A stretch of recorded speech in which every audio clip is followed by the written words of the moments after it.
جج صاحب سے اس سے پہلے کہ ہم استفسار کرتے کہ میں آپ کے سامنے کھڑا تھا، میں نے آپ کو درخواست موو کی، میں نے آپ کو بتایا بھی کہ آپ نے 2:35 کے لیے کیس فکس کیا آرڈر شیٹ میں، اور میں 2:30 پہ جو ہے وہ عدالت میں تھا. عدالت میں کیمرے لگے ہوئے ہیں، اس میں ویڈیوز ہیں موجود ہیں، اور آپ نے پھر بھی میرے منہ پہ میرے وارنٹ جاری کیے اور مجھے آئی او صاحب کو کال کر کے بلوا کے مجھے عدالت کے دروازے سے ہینڈ کفس میں اریسٹ کروایا. یہ کسی قانون کے تحت الاؤڈ نہیں تھا. تو انہوں نے کہا میں اپنا آرڈر پہلے ہی ریکال کر چکا ہوں. وہ ہمارے پیش ہونے اور بحث کرنے سے پہلے ہی اپنا کل کا انلیگل آرڈر ریکال کر چکے تھے، بٹ ہمارے پاس اس کے جو بھی قانونی استحقاق ہے ہم اس کو استعمال کریں گے. اس کے بعد دوبارہ انہوں نے کہا کہ آپ بیل بانڈز میں نے آپ کے فورفٹ کر دیے تھے، کل آپ بیل بانڈ جمع کرائیں گے، جس میں ہم نے کہا کہ ہم بالکل آپ کے انلیگل آرڈر کے نہیں کریں گے انفورسمنٹ. ہم اگر کریں گے تو ہم اسے ماننے کے برابر ہوگا. ہم بالکل 10,000 روپے کا بیل بانڈ جمع نہیں کرائیں گے، جس پہ انہوں نے وہ بھی دوبارہ ریکال کیا. اور اب بیل بانڈ بھی نہیں جمع ہو رہے، صرف کاؤنسل کی اسٹیٹمنٹ کے اوپر انہوں نے وارنٹس بھی سیٹ اسائڈ کیے، ریکال کیے، اور فورفٹر کا آرڈر بھی جو ہے فورفٹنگ کا آرڈر وہ بھی واپس کیا. مگر اصول یہ ہے متی صاحب کہ آپ ایک عدالت چلا رہے ہیں، آپ ایک جج ہیں، آپ کیسے قانون اور فور کارنرز آف لا سے نکل کے یہ کریں گے؟ آپ کیوں یہ تاثر دینا چاہتے ہیں کہ میں ان 2 ایکیوزڈ کے ساتھ خاص طور پہ ایسی ٹریٹمنٹ کروں گا؟ کہاں سے آپ کو اس کی اشیر بات ملے گی؟ کیوں آپ کو ایسا فیل ہوتا ہے کہ یہ کرنے سے کوئی آپ کی تعریف ہوگی؟ عدالتوں کی اور ججوں کی عزت ان کے قانون کے دائرے میں رہنے سے ہوتی ہے. عدالتوں اور ججوں کی عزت اس لیے نہیں ہوتی کہ لوگ ان سے ڈرتے ہیں کہ وہ کسی کو جیل بھیج دیں گے. اگر انہیں لگتا ہے کہ جیل بھیج کے لوگوں کو ڈرائیں گے یا سلاخوں سے یا سزاؤں سے ڈرائیں گے تو بالکل اب وہ دور نہیں رہا. اب یہ وہ دور نہیں ہے کہ ان عدالتوں کے اندر قانون کی دھجیاں اڑائی جائیں گی اور کسی کو پتہ نہیں چلے گا. اب باتیں بہت جلدی پھیلتی ہیں، لوگ موجود ہوتے ہیں، وٹنسز موجود ہوتے ہیں، وہ دیکھتے ہیں. آج کیا ہونا کیا تھا اور کل خاص طور پہ کیا کرنا چاہ رہے تھے جج جو نہیں کر سکے، اور کیا وہ آج ہوئی وہ پروسیڈنگ؟ کل وہ انلیگلی 7 دنوں کے اندر چوتھے دن سپلائی آف کاپی کے 4 days بعد وہ چارج فریم کرنا چاہ رہے تھے. اور اس کے بعد انہوں نے ہمیں پہلے ہی کہا ڈیٹ سے پہلے کہ آپ کے کیسز اگر لگے ہوئے ہیں تو آپ اینڈ آف ڈے آ جائیے گا. میں 3:30 بجے تک بیٹھا ہوا ہوں، اور ایمان پہلے صبح پیش ہوئی، پھر 11 بجے پیش ہوئی، پھر 2 بجے سے 2:30 بجے بیٹھ کے ان کا انتظار کرتی نہیں. وہ باہر نہیں آئے چیمبر سے. جیسے ہی میں پنڈی سے واپس پہنچا کیسز کر کے تو میں 2:35 سے پہلے کورٹ کے اندر موجود تھا، اور انہیں اس بات پہ غصہ آیا کہ یہ اب اینڈ آف ڈے آ گئے ہیں تو میں اب فرد جرم نہیں عائد کر سکوں گا. میں نے پتہ نہیں کہاں اپنی پروگرس رپورٹ دینی ہوتی ہے کہ میں نے آج یہ کر دیا وہ کر دیا. تو اس کے بعد انہوں نے کیا کیا کہ انہوں نے میرے منہ پہ وہ وارنٹس کر کے اور میری بیل بانڈ فورفٹ کر کے مجھے اریسٹ کروایا عدالت سے. ٹھیک ہے، تو اب اگلی کیا پروسیڈنگ ہوگی؟ اب وہ چاہتے ہیں کہ وہ فرد جرم عائد کریں، بٹ فرد جرم کے لیے اب انہوں نے 5th ڈیٹ جو ہے وہ لگائی ہے. آج انہوں نے مجھے چارج پڑھ کر نہیں سنایا. میرے اسٹیٹ کاؤنسل جو مجھے سرکار نے کی ہیں متعین defence council on state expense, وہ بھی آج حاضر نہیں تھے. ایمان کی کاؤنسل کے اثر امام صاحب حاضر تھے. انہوں نے آرگیو کیا اور کل کے سارے انلیگل آرڈر کے اوپر ساری چیزیں ڈیسائیڈ ہو گئیں. بٹ فرد جرم کے لیے ہمیں نہ تو چارج سمجھایا گیا ہے، نہ ہمارے سے اس کا جواب لیا گیا ہے، نہ کہیں سگنیچر لیا گیا ہے. 5 نومبر کی آئندہ تاریخ ہے. جی بات. تو آپ کو کیا لگتا ہے کہ یہ غیر معمولی جلد بازی کی جا رہی ہے اور کیوں کی جا رہی ہے آپ کے خیال میں؟ دیکھیں، یہ مجھے نہیں پتا یہ کن حلقوں کو خوش کرنے کے لیے یہ اپنے ہی بنائے ہوئے عدالت کی قانون اور پروسیجر اور پریکٹس کو اڑا کر رکھ دیا انہوں نے، اور یہ باقی سب کیسز کرتے ہیں. آپ نے دیکھا، آپ عدالت میں تھے کہ ہمارے کیس سے پہلے جہانزیب کا کیس لگا ہوا تھا جس کی 22 بھی ہے. 8 جولائی سے ایک بلوچ اسٹوڈنٹ اسلام آباد کی حدود سے رینجرز کی گاڑی میں اور سادہ لباس اہلکار غائب کر چکے ہیں. اس کے اوپر تو جج صاحب کی رٹ نہیں ہوتی، اس کے اوپر تو جج صاحب ایک SHO سے پرچہ نہیں کرا سکے. اس کے اوپر تو انہیں کوئی جواب دہ نہیں ہے کہ اس زندہ شخص کی جان و مال کو جو نقصان ہوگا، اس کے ماں باپ جو اس کو ڈھونڈ رہے ہیں، اس کے گھر والے جو اسلام آباد میں ٹھوکریں کھا رہے ہیں کہ ہمارا پرچہ صرف درج کر دیں. ریاستی اداروں نے، ایجنسیوں نے ہمارا بندہ غائب کر دیا ہے، اس کی بابت ایک پرچہ درج کر دیں. تو وہ پرچہ نہیں درج کرا سکے HSO سے، لیکن وکلا کو وہ عدالت میں اریسٹ کروا کے پتہ نہیں کن کو خوش کرنا چاہتے ہیں. اچھا ایمان، آپ کے اس ساری پروسیڈنگ کی وجہ سے بطور وکیل آپ کا کام کیسے متاثر ہو رہا ہے، اور جو آپ کے کلائنٹس ہیں اور بڑی تعداد میں رائٹس وکٹمز ہیں وہ کیسے متاثر ہو رہے ہیں؟ دیکھیں، جج صاحب کو بھی اچھی طرح سے پتہ ہے کس طرح متاثر ہو رہے ہیں، کیونکہ 6 دفعہ تو دن میں وہ پروسیڈنگز کرتے ہیں تاکہ نہ ہم مسنگ پرسنس کے لیے ہائی کورٹ میں پیش ہو سکیں، نہ ہم فالس بلاسفیمی کیسز میں ان کی ضمانتیں کروا سکیں، نہ ہم اپیلوں میں پیش ہو سکیں. تو جج صاحب کو بہت اچھی سے پتہ ہے کہ وہ کیا کریں، کس کے لیے کریں، اور یہ انہی لوگوں کے لیے کام کریں جنہوں نے ہمارے خلاف ایک جھوٹا مقدمہ بنایا ہے. اور مقدمہ کیا ہے کہ ہم نے ٹویٹس کی، ہماری ٹویٹ سے یہ بزدل ریاست اتنی ڈرتی ہے،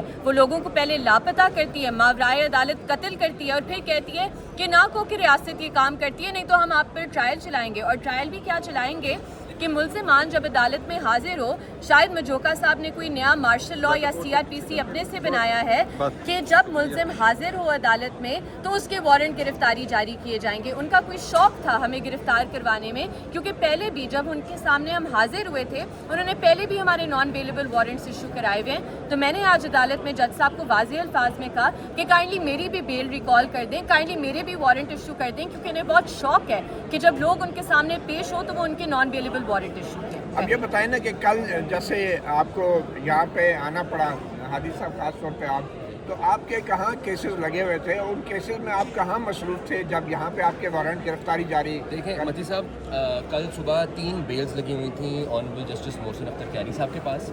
सुबह वो आर्ग्यू की गई, एक मिसिंग पर्सन का केस था जिसमें ईमान पेश हुई, उन्होंने आर्ग्यू किया और वो अल्लाह का शुक्र है कि वो बेल्स भी ग्रांट हो गई। वो मुलजिमान जो हैं जिन पर झूठा इल्ज़ाम था ब्लास्फेमी का, एक 2 साल 6 महीने और एक 2 साल 10 महीने बाद जेल से निकला है नाजायज़ कैद से। उसके बाद मेरे 5 ट्रायल लगे हुए थे पिंडी में हमारे 5 ट्रायल थे ब्लास्फेमी के तारिक अयूब साहब की कोर्ट में, जिसमें एक कर्नल आरिफ का केस है, एक गाजी ऑफिसर हैं फ़ौज के जिन्हें बॉर्डर पे गोली लगी है और सज़ाए जुर्रत मिला हुआ है, उन पे TLP के अफराद ने एक झूठा ब्लास्फेमी का इल्ज़ाम लगा के आज वो 1 साल 2 महीने से अंदर है।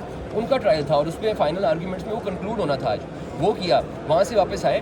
बट मैं आपको ये बताऊँ मती साहब कि मैं जहाँ पे रात को जिस लॉकअप में था, उस लॉकअप की हालत अगर आप में से किसी को इजाज़त तो देखने की, आपको वो एक्सेस नहीं देंगे वहाँ तक FI है NCCI है, वहाँ पे एक वर्किंग वॉशरूम नहीं है। मैं तो वहाँ पे सालों साल रह लूँगा वर्किंग वॉशरूम के बगैर और उस बुरे हाल में। अगर मजोका साहब को उस लॉकअप में रहना पड़ा तो वो 10 मिनट नहीं रह सकेंगे। और इन लोगों को यहाँ से अपनी जस्टिफिकेशन, अपनी कलम की जुम्बिश से लोगों को उस हिरासत में देते हैं। क्या इनसे ये सवाल नहीं होना चाहिए कि आप एक एक्यूज जिसके ऊपर सिर्फ अभी इल्ज़ाम है, जिसको प्रिजम्पशन ऑफ इनोसेंस है, जुर्म साबित नहीं हुआ, उसे जानवरों की तरह उस डरबे में कैसे रखते हैं? वहाँ पे जो अफराद हैं उन्हें रोज़ टॉर्चर किया जाता है। वहाँ पे एक लेदर का जो है वो चित्र पड़ा हुआ है, जिस लेदर के चित्र से वो सारे एक्यूज बताते हैं जो मेरे साथ लॉकअप में थे कि हमें रोज़ मारा जाता है। क्या इनसे सवाल नहीं होना चाहिए कि आपकी जो सुपरविजन के अंदर उनकी कस्टडी FIA के NCCI के पास है, कैसे उन पर टॉर्चर किया जाता है? ये सिर्फ कवर देने के लिए यहाँ बैठे हुए हैं कि ये रियासती जबर को कवर दिया करें अदालती। बहुत शुक्रिया। अच्छा हादी साहब, ये बताइएगा, जो जिन केसेस में आप लोग पेश होते हैं, लोगों के केसेस वगैरह लेके जाते हैं, वहाँ पे अदालत फुर्ती नहीं दिखाती, लेकिन जो आप लोगों के खिलाफ केसेस हैं वहाँ पे फुर्ती दिखाई जा रही है, इसके पीछे क्या वजह है? ऐसे है सदाकत साहब कि ये जो अदालतें अब रह गई हैं, जिन अदालतों को आप देख रहे हैं, बासिवाए चंद अदालतों के पाकिस्तान में, ये अदालतें सिर्फ रियासती जबरी गुमशुदगियाँ, मावराए अदालत कत्ल, लोगों के हकूक़ की तलफी को लीगल कवर देने के लिए है, जस्टिफिकेशन देने के लिए है। आप देखें कि अगर एक जबरी गुमशुदगी का इशू होता है तो अब AG साहब कहते हैं कि उसका हमने हल निकाल लिया है। उसका हल ये है कि ईमान अगर हेबियस कॉर्पस दायर करें तो 1 महीना लगे ना। उसका हल ये है कि आप अगर ECL में नाम निकलवाने के लिए रिट करें तो वो रिप्रेजेंटेशन बना के दायरे को दे दी जाए, वो ये इसका हल है। तो निज़ाम के अंदर ऐसे प्रोसीजर सेट किए जा रहे हैं कि अदालती निज़ाम जो थोड़ा बहुत रह गया वो भी गैर फाल हो जाए। अदालती निज़ाम की बात कर रहे हैं, जैसे कि अदालती निज़ाम को हमने देखा कि जो वज़ीर आला साहब हैं उसके लिए कोर्ट आर्डर करता है, उनकी मुलाकात नहीं होती। बाकी भी ऐसे मुख्तलिफ यानी केसेस हैं जिनके कोर्ट आर्डर करता है, उनके उसके ऊपर अमल दरामद नहीं होता, लेकिन वकील साहब पेश होते हैं, अदालत आता है, अदालत से उनको गिरफ्तार करवा दिया जाता है हादी साहब को। सबसे पहले तो आई थिंक बहुत ज़रूरी है इस बात की वजाहत करना कि अब 26वीं आईनी तरमीम के बाद अदालतें नहीं रही, ये ज़मीर फरोशी के अड्डे बन चुके हैं, जहाँ जो ऊपर से डायरेक्शन लेता है उसकी तरक्की होती है, उसे लाहौर से लाकर चीफ जस्टिस भी इधर लगाया जाता है और फिर उस चीफ जस्टिस के प्रेशर पर इस इस्लामाबाद बार के वकला पर ये ट्रायल शैम चलाई जाती है। पूरा जो ड्यू प्रोसेस की हमारी राइट्स हैं उनकी खिलाफ वर्जी की जाती है। और ये सिर्फ हमारे साथ नहीं हो रहा, ये पाकिस्तान में हर शहरी के साथ हो रहा है, क्योंकि इस टाइम पर हम एक मार्शल लॉ में रह रहे हैं, इस टाइम पर कोई अदालतें नहीं हैं। तो उनको तो बहाना चाहिए किसी न किसी तरीके से ईमान और हादी को गिरफ्तार करना है जी, लेकिन आप लोग तो कह रहे हैं हमारी बेल कैंसिल कर दें, हम तैयार हैं, लेकिन उनका फिर वो जो डराना चाह रहे थे वो तो फिर कामयाब ना हो सके। देखिए, जो डराने वाले हैं ना, खुद जो उनकी तारीख है डरने वाली है, जिनको वो डरा रहे हैं ना, हमारी तारीख डरने वाली नहीं है। हम बहुत खुश हैं जेल जाकर, हमारे लिए तमगा है, हमें कोई मसला नहीं है जेल जाने से। जो जाकर ये उन लोगों को डराएं इन चीज़ों से जो डरते हैं, हम नहीं डरते। Thank you. मैंने आज भी मैंने जज साहब को ये बात की और मैं आपके तरफ से दोबारा कहूँगा कि आपने यजीद साहब ने अगर यजीद के हाथ में बैत दिया तो हम उनकी उस बैत के पाबंद नहीं है, हम उनकी किसी कॉम्प्रोमाइज़ के पाबंद नहीं है। वो अपनी अदालत अगर कॉम्प्रोमाइज़ के तहत चलाना चाहते हैं वो चलाएं, हम रजिस्ट करेंगे। अगर हम सड़क पे पुलिस को रजिस्ट करते हैं, अगर हम एजेंसियों को रजिस्ट करते हैं, तो हम जजेस को भी रजिस्ट कर लेंगे जो अपनी अदालतें आइन और कानून के मुताबिक नहीं चलाना चाहती। Thank you sir.